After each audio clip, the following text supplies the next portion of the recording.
Hi, you're on a rock, floating in space, surrounded by more rocks, and gas, and a bunch of nothing, mainly. Oh hey, look at that, the rocks are going around the gas. Hold on, what the heck is going on here? To understand, let's look at a little bit of physics. Wait, did I say a little bit? To find out what kind of magic this is, we'll have to go back in time. Okay, not that far. Stop. Yeah, that's perfect. This is Gravity Guy, but most people call him Isaac Newton. One important thing he said is that force equals mass times acceleration. Now, what do all these words even mean? Force is a push or pull on something in a certain direction. Mass tells you how much of something there is, and it's also a measure of inertia, but we'll get to that later. And acceleration is the derivative of velocity with respect to time, but that's too many big words for my taste, so let's just say it's how fast your velocity is changing.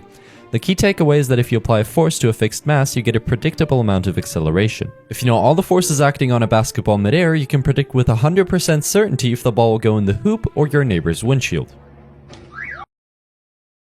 Whoa, did an apple just fall on my head? Yes, Newton, it did. Yeah, that must have happened for a reason, said Newton, as he discovered that two masses attract one another, making the apple fall. Yes, even you, no matter how ugly you think you are, attract pretty much the whole universe, at least a little bit. Hey, can you put that on paper? Yup, said Newton, who gave us the law of universal gravitation. In other words, how much do bodies pull on each other given their mass and distance times a constant. Bigger mass, bigger pull. Bigger distance, smaller pull. Actually, a lot smaller pull. You see, as the distance increases, the force gets smaller by the square. That, my friends, is the inverse square law. Gravity is also the reason why planets in our solar system orbit the sun. They got their initial velocity when the solar system formed out of spinning gas, and since there's nothing in space to stop them from moving, they'll keep moving. Hey, that's Newton's first law. The sun is so massive that the force of gravity keeps pulling the planets towards the sun, but the planets are fast enough to essentially fall towards the sun but miss it, and this goes on forever, creating a round orbit. Actually, that's kind of a lie. Most orbits are not perfectly round, but more egg-shaped, and Pluto's orbit is just a complete mess, but you get the idea. In this case, the gravity is what we call a centripetal force. One thing many people confuse is mass and weight, and no, they're not the same. Mass tells you how much of this blob there is, and weight is the force of gravity the blob would feel.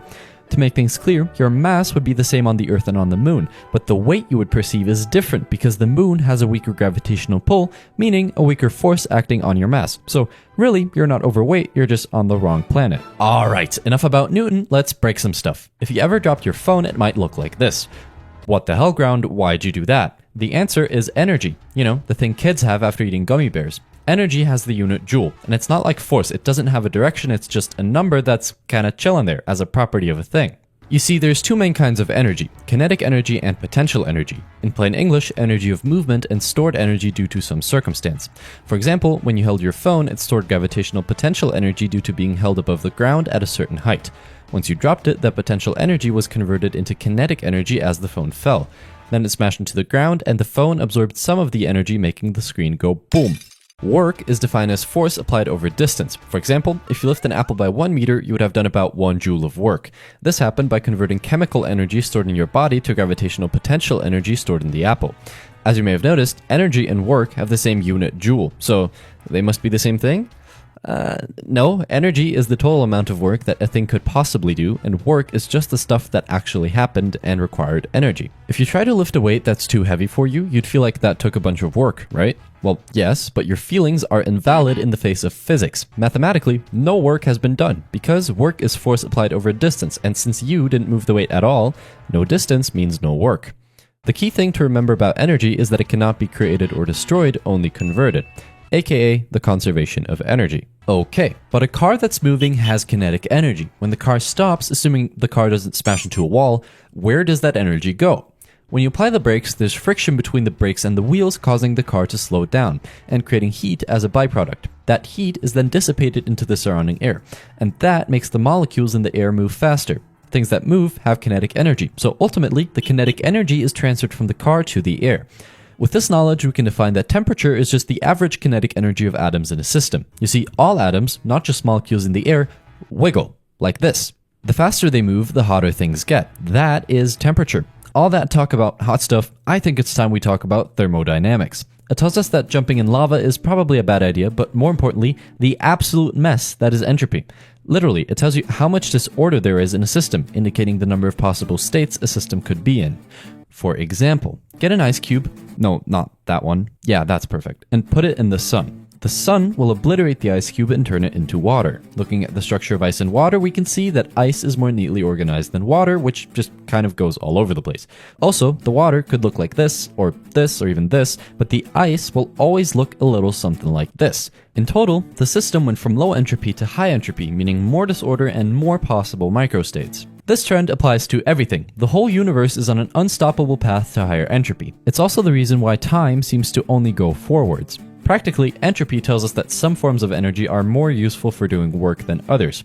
Burn some gasoline and your car will move, spitting out heat and gas. That heat and gas is pretty much gasoline, just in the form of higher entropy. And as you can imagine, this stuff won't really make your car move, and the gas won't spontaneously turn back into liquid gasoline, meaning the form of gasoline with lower entropy is more useful for doing work. Okay, but if you put some water in the freezer, will it not decrease in entropy? Yes, but the fridge is not an isolated system and will heat up the room more than it will cool down the water, increasing the total entropy. Want to see some magic? Whoa, what just happened? Some electrons apparently moved through some wires and let there be light.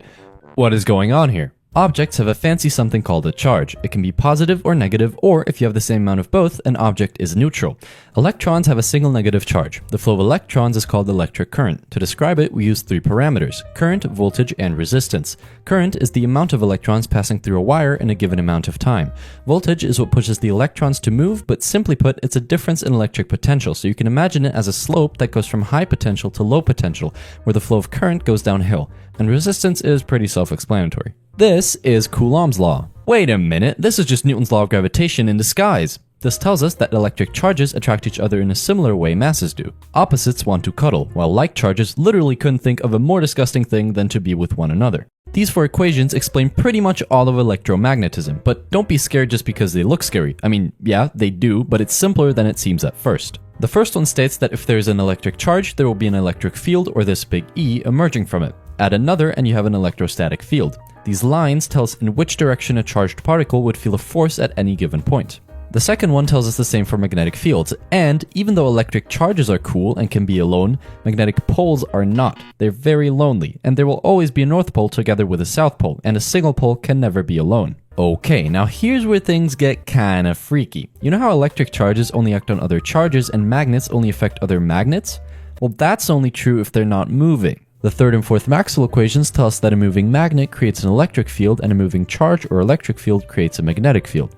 One consequence of this is that current can seemingly come out of nowhere by moving a magnet next to a conductor. The moving magnet creates an electric field which makes the electrons inside the conductor go crazy. That is called induction. In other words, electric and magnetic fields are so tightly linked that they are two parts of the same bigger thing. Let's say we have a charge. Since it doesn't move, it has a static electric field. If we accelerate the charge, there will be a magnetic field around it. That magnetic field interacts with the electric field, which again changes the magnetic field, and this is a sort of chain reaction that makes the electromagnetic field radiate outwards into space as an electromagnetic wave. Depending on the frequency, the human eye can actually see this. It's called light, but most of the spectrum is invisible to the human eye and is used for things such as Bluetooth, wireless charging, and confusing human apes into thinking magic is real. Hey, can we go back to the water and look at those molecules? Yeah, those. What are they made of? The molecules are made of atoms. Atoms are made of a core and some electrons. The core is made of protons and neutrons, both of which are made of quarks. They're strange yet charming from up top down to the bottom. Oh yeah, there's some more stuff, like for example the overweight brothers of the electron. All of this together makes up the Standard Model, which we believe to be the smallest things in the universe. At least that's the excuse we have for not knowing what quarks are made of. Fun fact, depending on the number of protons in the core, you get different elements. Depending on the number of neutrons in the core, you get different isotopes of the same element, most of which are a little overweight and very unstable, so they fall apart into smaller atoms. That releases ionizing radiation. Not so fun fact, that stuff will kill you. If you have a large group of atoms, you can predict when half of those will have fallen apart. That's the half-life. Depending on how unstable an isotope is, it will survive a certain amount of time. Some don't want to live, some really don't want to live, but some will live far longer than you probably will. Oh yeah, did I mention that light is like the fastest thing in the universe? To be exact, 299,792,458 meters per second in a vacuum. That is pretty fast, said everyone. Also, light is a wave, said everyone. Why? If you shoot it through two teeny tiny slits, it creates a fancy pattern due to interference, which is just a wave thing. You see, when two waves cross, they can add up or cancel each other out. These gaps are the spots where they cancel each other out. So in this case, light behaves like a wave. Nah, screw that. Everything you know is wrong, said Albert Einstein, probably smoking crack after hearing about the photoelectric effect and discovering that light comes in tiny packets called photons. I sure hope that doesn't unravel a whole new area of physics.